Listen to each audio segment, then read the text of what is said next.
السلام عليكم. كلنا عايزين نستلم شقتنا بالمنظر ده، او بمعنى اصح بتشوف شغل كتير بالطريقه اللي انت شايفها دي. بس هو الشغل ده خد الخطوات الصح ولا الشغل ده اتكروت؟ فحضرتك طبعا جبت صنايعي عايز تعرف هو اشتغل صح ولا لا، او على الاقل ايه الخطوات اللي هتتعمل وتتفق معاه عليها. في الفيديو ده ان شاء الله هوضح لك كل ده بمنتهى البساطه. بس انت ما تنسناش في لايك وكومنت لو عجبك الفيديو، او عندك اي سؤال او اقتراح هعمله لك ان شاء الله. ما تنسناش بس. هنسمي الله كده، وأول حاجة بتتعمل في الشقة وهي المراشمة، سواء بقى بالكف أو بحجر الجلخ. كل دي بتأدي في النهاية لنتيجة واحدة. المهم عندي إن أي زيادات على الحيطة إن أنا بشيلها، فوق الوزرة بستعدلها. وفي كمان المنجفرة دي عشان لو في حتة فوق الوزرة مثلا كلكعة أسمنت، كان في مرمى عالية.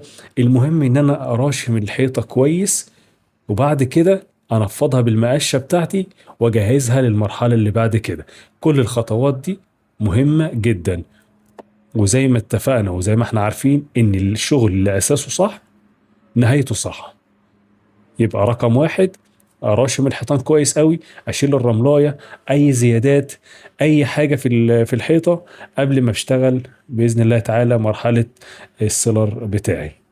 اهم حاجة بقى في المرحلة دي ان انا احاول على قد ما اقدر مفاتيح الكهرباء والحاجات دي برضو افكها عشان اشتغل تحتها. والمرحلة دي على فكرة ما ينفعش فيها استعجال ابدا، يعني احنا بنشتغل بيها واحدة واحدة كده لحد ما نوصل لمرحلة ترضيني. وبعد كده نبتدي ان احنا ننفض ونخش على مرحلة فرش الكرتون. فرش الكرتون ده يعني بيحافظ على السيراميك من التجاريح. هو اكتر كل السيراميك في الغالب معظم السيراميك بينضف، بس ده اكتر مثلا عشان لو في برميل في اي حاجه ما تعلمش في السيراميك. يبقى احنا عندنا الفرش، وطبعا الفرش ده بيكون بعد المراشمه عشان الرمل بعد ما ينزل وننفض الحيطان يبقى الارض تتكنس ويتفرش على نظيف. المفروض ان الكرتون ده بيتفرش بعد المراشمه والنظافه مش العكس. بنغطي الشقة كلها، ولو الوزرة خشنة بنلزق على الوزرة مش خشنة بيتلزق عليها، ودي اختياري تريح الصنايعي. بعد كده مرحلة السيلر. السيلر ده بقى فايدته مهمة جدا. على فكرة الخطوات اللي هي بتكون في التأسيس في البدايات خالص دي من أهم الخطوات، لأن غلطة واحدة في البداية ممكن تخسرني كل مراحل الشغل اللي بعد كده. أنا ما أعتقدش إن النقاش بيشتغل من غير سيلر، بس دي معلومة لازم تتقال. السيلر ده فايدته ان هو بيثبت الرملايه في الحيطه، الرملايه اللي ما اتشالتش بالمراشمه بيثبتها في الحيطه. تاني حاجه لو في تراب، وده الطبيعي لان دي محاره، في تراب في بواقي اسمنت في اي حاجه، فهو بيضغط المسائل دي كلها في بعضها، بحيث ان انا لما اجي اسس المعجون بعد كده اسس على سليم. لان لو في رمل، لو في اسف لو في تراب او في اسمنت او في اي حاجه، الشغل ده بيفرقع، بيفصل حتى لو انا شغال بمعجون من اقوى انواع المعجون في السوق. والسيلر في السوق انواع كتير كلها شبه بعضها مش هتفرق. لو انا بقى عندي جبسن بورد، الجبسن بورد لازم يتصنفر كويس، اللي هي اللحامات دي يتصنفر صنفره كويسه. لو عندي ليد بروفايل زي ده ببتدي ان انا الزق عليه على قد الليد بروفايل بالظبط.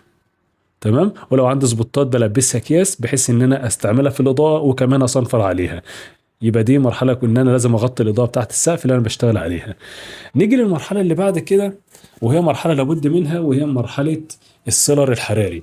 والسيلر الحراري غير السيلر المائي. السيلر المائي ده للحوائط، والسيلر الحراري ده بيكون للجبسون بورد. وده طبعا علشان ما يحصلش مشاكل في الجبسون بورد بعد كده ان هو يورق، او ان يحصل عزل لما اللي يجي بعد كده نشتغل مثلا معجون او سيلر او بلاستيك، يوصل لان عارفين ان ده طبقه كرتون فوق طبقه الجبس، فلازم حاجه تضغط كل الطبقات دي في بعض وتبقى طبقه عزل قويه.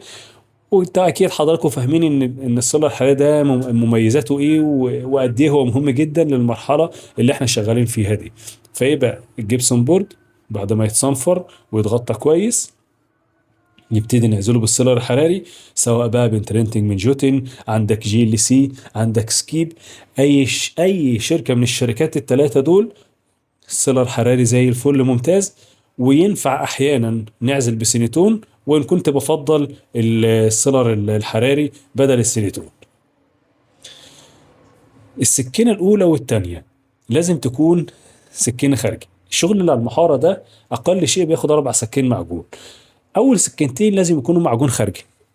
عندك مثلا زي شركة زي أكريباتي ده، ده كويس جدا. اونوشيلد من سكيب، ممتاز جدا، ويعتبر ده اقوى معجون خارجي في السوق عموما. عندك برضو معجون الاكريليك من جي ال سي. المعجون ده ممتاز جدا، ده سكينة اولى وسكينة تانية. لازم لو شغلك على المحارة يفضل ان انت تستعمل المعجون ده. السكينة التالتة بقى والرابعة، زي ما اتفقنا الشغل 3 و4 سكين معجون. السكينة التالتة والرابعة بيكون معجون داخلي، وده طبعا عشان يبقى سهل في الصنفرة نصفيه، لأن المعجون الخارجي صعب جدا في الصنفرة. هيبقى تالتة أو التالتة والرابعة بنشتغل معجون خارجي، معجون داخلي، زي مثلا دايتون، زي هيرو من سكيب. في أنواع كتير برضو. أيا كان كل الشركات كلها حاجات في الحاجات دي، الشركات منافسين وحاجات كلها قريبة من بعض. مرحلة الصنفرة دي بقى مرحلة مهمة جدا. الصنفرة على اللمبة دي بتكون حسب الاتفاق، الصنايعي متفق على صنفرة على لمبة يبقى هيصنفر على اللمبة. احنا بنحاول نصنفر بالطريقة دي عشان اريح لنا، بغض النظر عن الاتفاق او التسليم شكله عامل ازاي، لان الصنفرة على اللمبة دي بتريحك، وده احسن مليون مرة واكفأ من صنفرة المكنة الصنفرة. الصنفرة جزء مهم جدا، وما بتفرقش مكنة صنفرة من غيره قد ما بيفرق جودتك انت وانت بتصنفر. بعد كده الحيطان دي لازم تتنفض تنفيضة كويسة، علشان نفس اللي قلناه على التراب في البداية على المحارة هيبقى هو هنا. تراب الصنفرة ده لازم ينزل، سقف وحيطان بتتنفض كويس قوي. الوزرة الشقة كلها تتكنس كنسة نظيفة. نيجي لمرحلة بقى البطانة، سيلر على بلاستيك عشان الحباية ما تعلاش.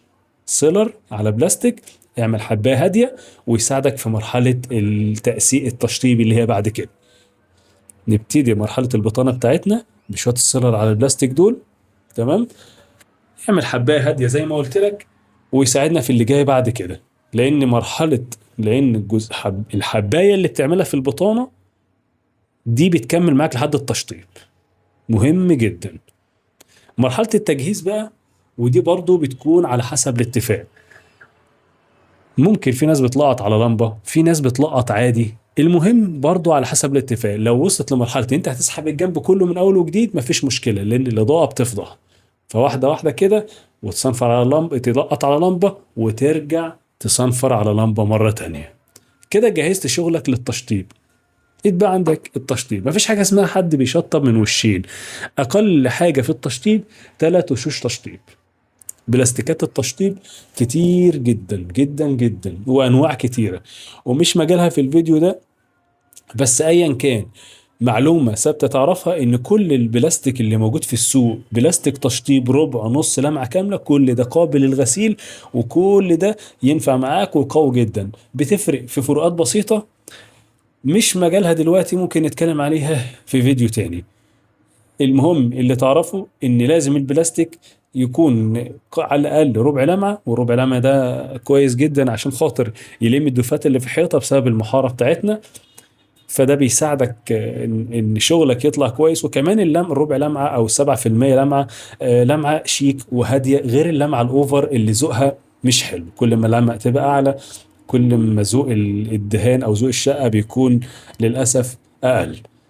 يبقى انت كده بالخطوات بسيطة وصلت لمرحلة ان انت سلمت شقة حيطانك على الفينش. اهم مرحلة، ودي مرحلة دايما اقول مش اختياري، مرحلة إجباري على أي صنايعي، وهي مرحلة النظافة. زي ما أنت شايف كده إحنا بنرمي مية على الحيط عشان البلاستيك ده قبل الغسيل. وبالمناسبة البلاستيك هنا كان يدوي مش كمبيوتر، وبرضه في الخير. تخلص نظافتك بتسلم شقتك على خير، العميل بيكون مرضي وأنت مرضي. أهم حاجة لو وصلت معايا للمرحلة دي، فأنا حابب أشكرك جدا.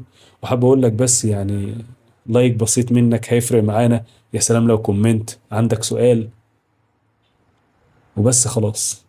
سلام.